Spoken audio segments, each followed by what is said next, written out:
Hello. A couple of minutes late, apparently. I needed to update my credit card on my streaming software. I'm using StreamYard to stream, and I wish they had some filters, because some days like today, it's a bit daunting to get up in front of people when you're not looking your best. So if you jump on, please leave a comment, and that will be most appreciated. I'd love it if you put your name after the comment. I can't always see who's commenting because the StreamYard software doesn't have everybody's names like Facebook when you go straight to Facebook Live. So Friday at 4 p.m, my name's Naomi Stockman from My Local Hypnosis and Anxiety Free Life. Today's topic, as per your votes, I'd love for more of you to vote, but we've had some votes, and it looks like the topic today is I've dealt with my past, so why do I still feel anxious? Now, I want to share with you about, after years of working with people one-on-one in my clinic, that everybody who comes to me has dealt with their past, at least to some degree. Nobody just walks in off the street and goes to a hypnotherapist first off the bat. That everybody's working on themselves most of the time. So usually the process for people with anxiety and depression, the first step is, hey, I don't feel good, I feel anxious, maybe stuff's they're overwhelming, can't cope or whatever, is we go to the doctor, right? We go to the doctor, and they might help us with, do some testing or send us for a mental health plan or that kind of thing. Counseling, psychology, we start to talk about our problem, and that's like the analysis phase. It's like, why am I feeling this? And, I working through like what the cause could be. Like, is it because, am I feeling anxious because of my past? Am I feeling anxious because this happened to me when I was 3, or that happened when I was 10, or because this happened when I was 21? So past stuff definitely affects how we feel today. But when we've done the counseling and we've done the work, and I always get people that come in and they say, this happened, but I've forgiven that person. Like, I've forgiven them for this stuff. And I want to just break down some of these things today about self-work when we have a history. We all have a history. Like, I have a history, you have a history. There's stuff that happens. You can't be alive without having something happen in your life, whether it's, a situation or a circumstance or someone doing something to you. I mean, we've all felt distressed. We've all had times where, life didn't feel fair. So definitely if you've got a past or a story, even if it's extremely traumatic, it's definitely not just you. Everybody has something. So I want to talk first about our unconscious programs. So for us to have anxiety in the first place, our unconscious has had to, hey, Steph, our unconscious has had to have picked up some information somewhere about our own personal safety. Now, that information might not be appropriate. It's like that thing, have you ever had a situation where you find out that something you thought was true the whole time isn't true, like, oh, I thought, radishes came from a country called Radish. I didn't know that, and you feel really silly that you didn't know it. I mean, that's the unconscious. It just picks up information. It doesn't have any filter to check against if that information it's learning is correct. It just picks it up from the situations that we experience in life. And sometimes we've dealt with those situations. So I'm going to use some metaphors to explain how I sort of look at this stuff.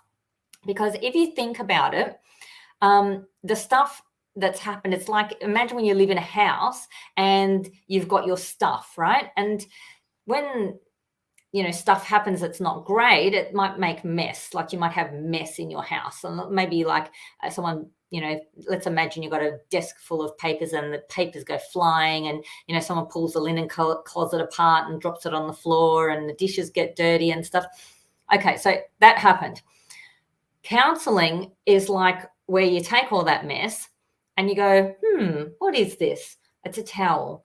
Let's fold it and put it in the cupboard, right? But you're still living with the towel. Like, we haven't actually like removed anything. So if there was a great big dirty poo sitting in your house, you're going to go, this is a poo, let's like put it in the cupboard. So, and then people sort of have these neatly stored, logically filed, like, there's sort of some order. So counseling, talk therapy, it's good for getting a different perspective, like, this mess is here because, I allowed this person into my life and that person's now gone, but the mess is still there. So you put all your broken stuff in the cupboards and you put all your, whatever. So you're getting some perspective, you're getting understanding, packing the stuff away. So that's kind of like talk therapy. Then we do the forgiveness and we do the acceptance. So, but that doesn't really remove anything from the house. So I would say forgiveness and acceptance is like, I accept this mess. I'm just going to live with it. It is what it is. And I can appreciate that. And I forgive, and I don't want to have anger over it, but I'm just going to like step over the broken things and step past and, don't bang that door because the hinge will fall off, and don't, the dishwasher doesn't work, but just use the sink. I'm just grateful to have the sink there. So there's that kind of self-work when we're doing the forgiving, like we're no longer upset that the stuff's broken or that the mess is there or that the disaster happened or at the people involved, but it's sort of kind of still there. So this stuff's great because like it's a whole stack better than where you start. Like you do the talk therapy, you get the perspective and the understanding, and then you forgive and you let go and accept, and that gives you like a whole heap of new freedom from the emotional stuff to a degree. But at the same time, I mean, if something happened that reminded you of more mess or a potential for more mess, then you've already got mess. There's no room for more mess, and you still haven't worked out how to get rid of this mess. And like, yeah, so you're going to have anxiety because your unconscious mind is like if the house had a spirit or something that said like, this is not going to happen again. I don't want this to happen again.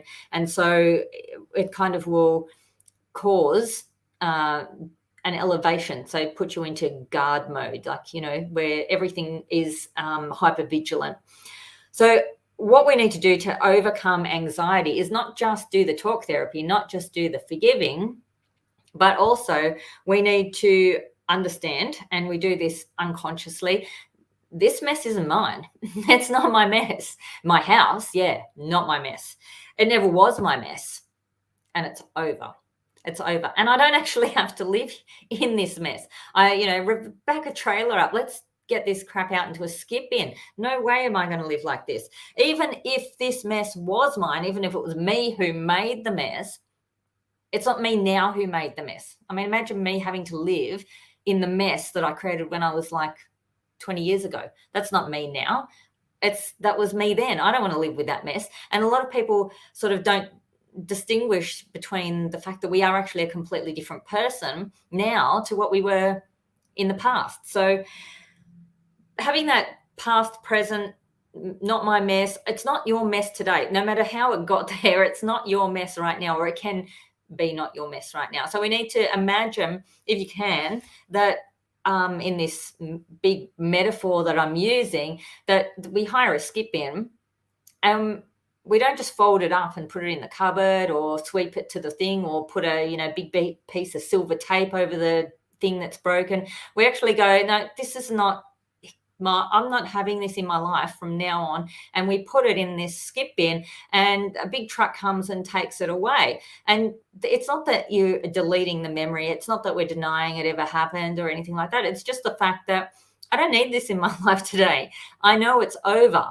And I know that it's not going to happen again, because the thing about life is that we're always learning, and that's not going to happen again, because that already did happen. And now and it's not going to happen again. So it's about getting into personal power as well.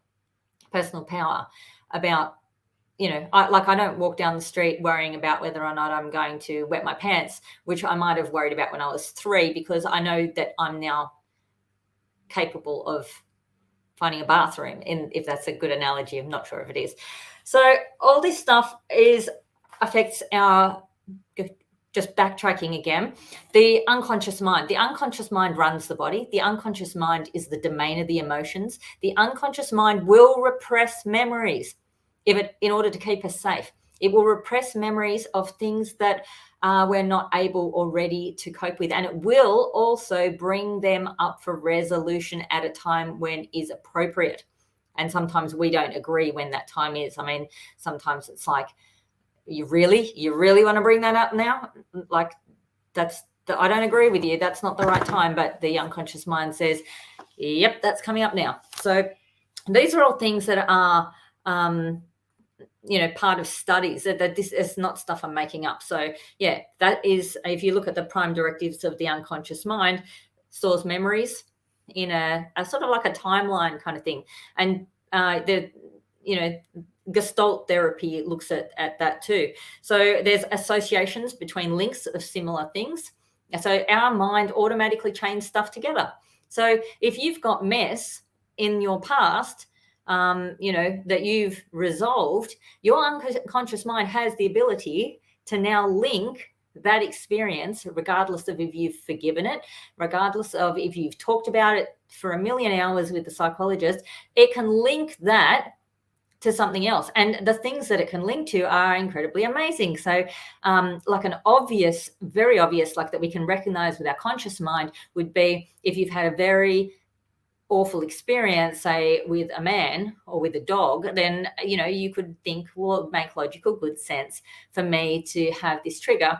If I was in a situation that reminded me with the man or with the dog, that would make logical good sense. But anxiety doesn't actually necessarily work like that, because we don't just have those senses that are conscious to us. There could be a time where you just have a certain sense in your body, or a feeling in your body, or a smell, or you hear a certain sound, and you won't even consciously be aware of it. Like, people say to me all the time, I had a panic attack, nothing triggered it. Well, nothing triggered it that you were aware of. You weren't aware of what did trigger it, but it may have been just, the elastic in your pants was digging into you at the time when something happened, and right at this minute, your elastic in your pants dug back into you and it just triggered. Now, that won't be something you're going to pick up, because, these things, if we've got 2 million bits of information per second coming at us, and you can imagine 2 million Smarties in the back of a truck, like, that's a lot of Smarties. We can only grab 132. 132 Smarties is what I can process, and I'm getting 2 million a second. So unconscious is picking up the whole lot, and it's just distorting, deleting, generalizing, giving me just like the packets that I need in order to function in the world. And that's why everybody has such a different experience of life.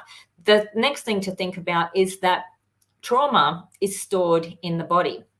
And one of the things that I do with people when doing trauma therapy at a certain point in time is look at releasing some of that energy that's trapped in our cells of our body. So our unconscious is the domain of the emotions. The emotions are actually experienced almost physically. I mean, I know anxiety feels physical. And so that stuff's in the cells of the body. Now, if you think about like a virus or something like that, it goes into the cells of our body, and they put it under a microscope. Well, the emotion is an energy, and it does affect the cells of our body just as powerfully as anything else. So the question, why, if I've dealt with my past, do I still feel anxious? It's because your unconscious mind still has those lies programmed in, whatever it is, specific for you, meanings or associations or beliefs or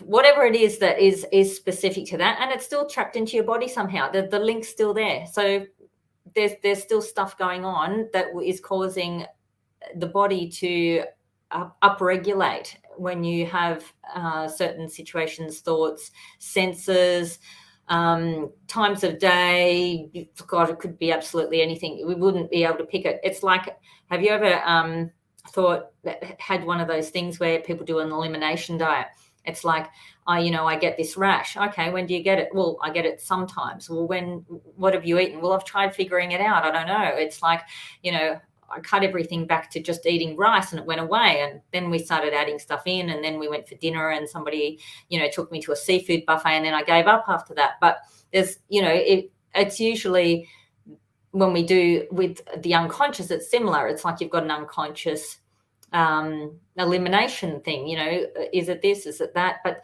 you can find out what's in your unconscious by looking at the patterns in your life, because everything in your life around you is in your life because your unconscious has an alignment with it. So whether you want to call it a vibe or, whatever, it aligns with what's in your life. So if you've got, a lot of friends, then it would be safe to assume that if we were looking at the unconscious, that the unconscious says it's safe for you to be around people, for example. If you have very, very few friends and you have trouble connecting with people, then you would assume that there's something in there, and then it would be a bit of detective work to work out exactly what element of programming was present in the unconscious around, being connected around other people. So whatever the thing is in your life that you want to change, whether it's anxiety or anything else, it's about working backwards to work out what the programming is and then changing that programming. Once the unconscious mind is on board, recognizes that you're safe, then you can downregulate at the incidence of having anxiety, and anxiety will start to leave. With the Overcome Anxiety and Depression in 6 Weeks program, we go through step by step. It's very, very systemized, very specific, and it has to be done in a specific order. There's a lot of training in order to get to a large breakthrough session. Breakthrough session happens, and that is like a hard reset on a mobile phone. So if you've got your mobile phone and you put this back to beautiful photo there of my daughter's bottom teeth. She just got her braces off. That was about 5 years ago. So if I did a hard reset on this mobile phone, it would bring it back to factory settings, at which point I then can clear all that stuff out, which is really, really, really, really important in order to be calm. So I can see Steph's on, but not sure who else is watching. So if you have any questions, please put them in the comments. I love to have discussions around things. Discussions are how we can expand, because if I'm sitting here and I give you a slice of my pie, then I would assume that if you've taken that information, you've got some thoughts or questions or anything like that. And I'd love to have some back and forth with you around what the context of this chat was. All right, have a beautiful afternoon, and we will see you online next Friday. Hopefully Tracy will be back. Otherwise, I'm going to have to start getting some other people to come and talk with me, because it's a bit hard talking to yourself online. But Tracy's been sick the last couple of weeks, and she should be back to full health by next week. Have a beautiful weekend. Bye-bye.